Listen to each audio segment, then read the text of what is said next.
They don't need to break into your house. They don't need hidden cameras or a team in black suits. In fact, they've done something much smarter. They've made you volunteer your attention, your thoughts, your preferences, even your habits, not through fear or force, but convenience. And that's why it works so well. Every scroll, every tap, every second of silence before you click, it's data, and someone's watching it, not with curiosity, but with intention. There's a reason you suddenly think about something, and minutes later, you see it in your feed. It's not just your phone listening. That would almost be too obvious. What's really happening is that your behaviors are being predicted before even you know what you'll do. That moment you hesitated on a post for half a second longer than usual, that's being logged. The pattern of your swipes, your nighttime scrolling rhythm, the exact moment you pause a video. It's all part of a profile that's more accurate than what your best friend knows about you. You think you're watching the screen, but what if the screen is watching you? And no, this isn't some wild conspiracy. This is behavioral psychology wrapped in code. It's not one person watching you. It's systems, trained to know how long you'll stay focused, what type of content you'll chase after, and which ideas will stir your emotions just enough to make you stay just a little longer. But here's where it gets unsettling. The longer you interact, the more this invisible mirror starts to reflect who you're becoming, not just who you are. You see, we like to believe that we have full control over our choices, that we know why we click, why we react, why we think the way we do. But most of that has already been nudged, just slightly, in a direction that serves someone else. And here's the scary part. It's never aggressive. It's subtle. That's why you never notice. You're not told what to think. You're simply placed in an environment where your thoughts are guided. You're given a menu, but only after it's been engineered, based on your mood, your fatigue, your desires, your fears. They don't need to control you. They just need to influence the space around your mind. For example, ever noticed how you suddenly feel the urge to improve yourself after scrolling motivational content for a few minutes? Not because you suddenly became more disciplined, but because the system learned that's the type of content that makes you stay longer. And once you stay, the loop is complete. It feeds what keeps you there. But here's the real danger. You start mistaking what's being shown to you as what you believe in. Over time, your inner voice starts sounding less like you and more like the system that shaped it. You might start quoting thoughts that aren't truly yours, adopting worldviews that were spoon-fed to you in tiny doses until they felt natural. And worst of all, you might not even question where it came from, because it all felt so familiar. And this isn't just about social media or screens. It's bigger than that. This silent shaping happens through algorithms, yes, but also through trends, through music, through ads, through the conversations you're nudged toward. You're constantly walking through a hallway of mirrors, but none of them reflect you clearly. Instead, they reflect back a version of you that's been designed to react a certain way. And that version becomes your default. But here's the truth. You're not powerless in this. Once you start noticing the influence, the entire game changes. But the first step is uncomfortable. You have to start asking, is this me thinking, or is this something I was led to think? Now let's zoom in on something most people overlook. Why your reactions feel so automatic. You scroll, you click, you feel. It all happens in milliseconds. But pause for a second. Why do you feel so triggered by certain phrases? Why do you get this tiny rush of validation when your opinion is echoed back at you? That's not just psychology. That's programming. Not in a sci-fi sense, but in a real-world, brain-level kind of way. Every time you react emotionally to something, anger, pride, jealousy, even hope, your nervous system logs that moment. It learns, it rewires, and over time, it stops needing the external trigger because your brain has already internalized the pattern. So what happens? You start reacting before you even think. You get pulled into arguments, beliefs, opinions that aren't grounded in your values. They're grounded in predictable loops. Your emotional buttons are being pressed by invisible fingers. The scary part? Most of the time, you willingly hand over the remote. And it goes even further. Even your sense of identity, who you think you are, starts getting filtered through this lens. You begin to define yourself based on how others see you. Not because you want to be fake or inauthentic, but because the feedback loop rewards it. Be honest. How many times have you adjusted your voice, your opinions, your preferences just a little, depending on who you were with? It's not weakness, it's conditioning. We all do it until we see it. And the ones who are truly watching you, they're not looking at your face. They're watching your behavior patterns, your micro decisions, your attention span, your insecurities. They don't need your secrets. They just need your habits. Because habits are more reliable than words. Now here's where it gets intense. Once your habits are mapped out, they can be anticipated. And if they can be anticipated, they can be manipulated.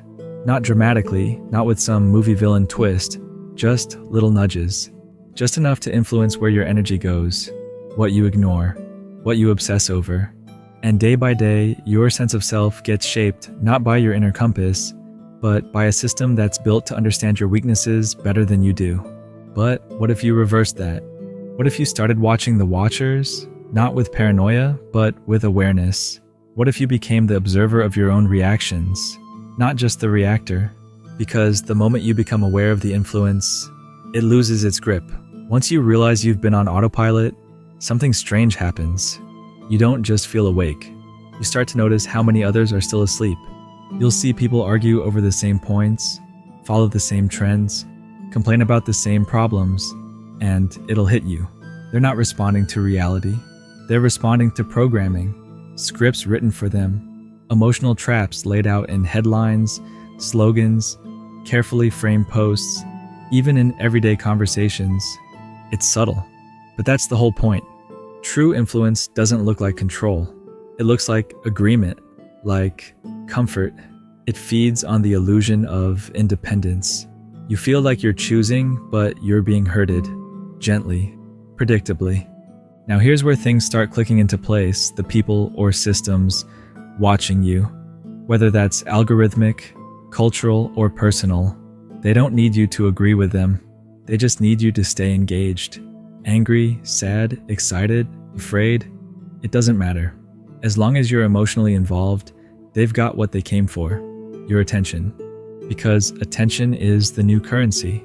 And once someone can predict where your attention goes, they can predict where your energy will flow. And energy is everything.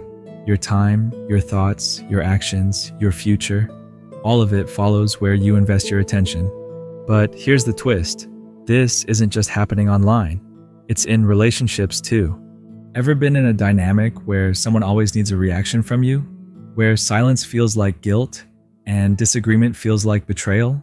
That's not a conversation. That's surveillance. Emotional surveillance. They're not listening to understand. They're watching to control.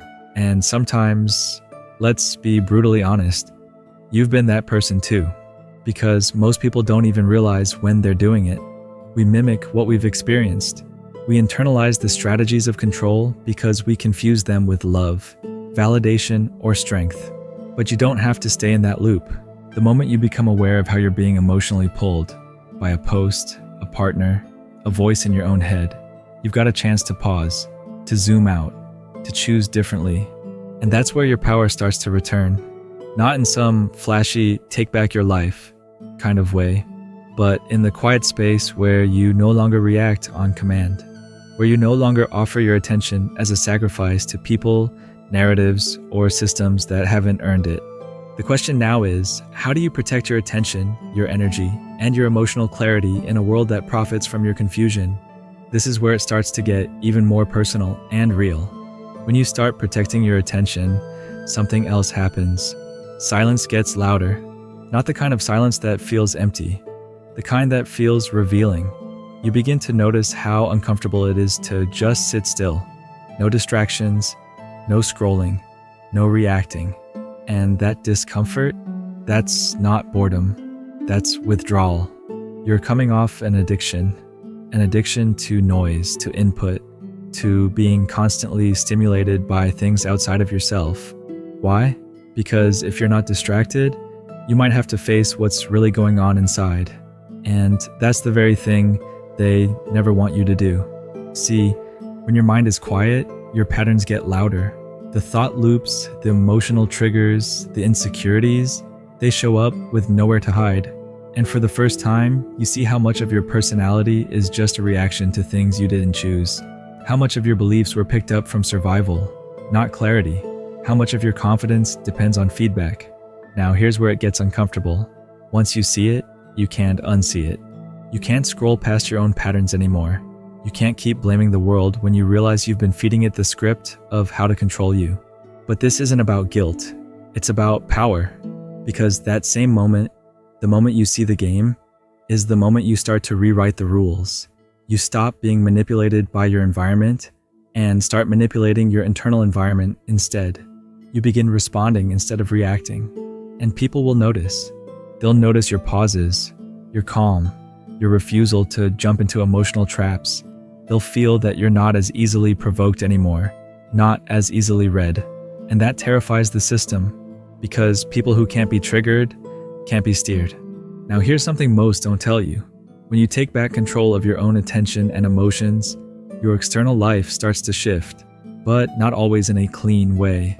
Some people pull away. Some habits fight to return. You'll be tested not by some universal punishment, but by the natural pull of old momentum. That's all it is. Momentum. And you're allowed to slow it down. But to do that, you need something the world doesn't teach. Emotional stillness. Not avoidance, not apathy. Stillness. That means you feel the urge to react, and you don't. You feel the need to explain, to defend, to check, to fix, and you don't. Not because you're weak, because you're finally strong enough to hold your own energy without leaking it. That's where the real shift begins. Not by changing your outer world first, but by refusing to let the outer world dictate your inner state. And here's the deeper layer we're heading into. What happens when your stillness starts to expose other people's noise? What happens when you no longer participate in their patterns?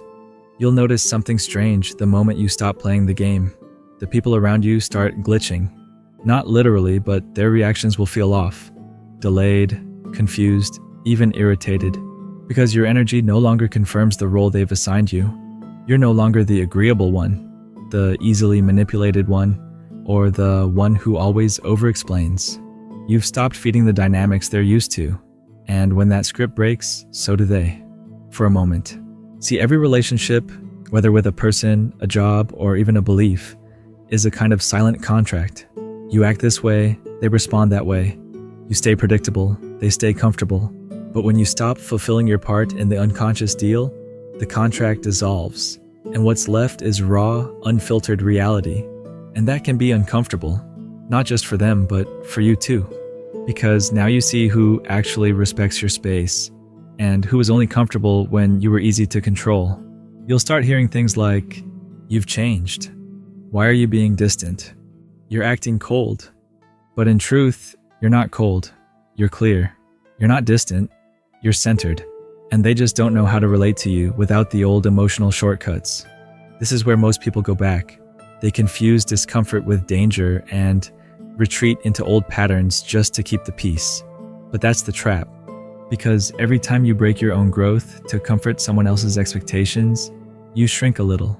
You send a message to yourself, their comfort is more important than my clarity. And that's how we become strangers to ourselves. Not from one big betrayal, but 1,000 small ones. But here's the part that nobody tells you. When you hold your ground, not with anger, but with calm, you actually start attracting new dynamics. People who don't need to manipulate to feel safe. People who don't ask you to dim yourself just so they can feel a little taller. People who speak in honesty, not performance. It's slow at first, lonely even, but it's real. And what you build from that place is unshakable, because it's not based on fear. It's based on truth, and truth doesn't require performance, only presence. The more still and authentic you become, the more you reveal what's not. And while that can create tension, it also gives you a freedom most people never taste. The freedom to exist without constantly negotiating your worth. If this video spoke to something real inside you, don't let it end here. Share your thoughts in the comments. And if you want more content that challenges your thinking and helps you reclaim your mind, make sure to subscribe and turn on the bell. Your growth isn't a trend, it's a commitment. Let's keep going.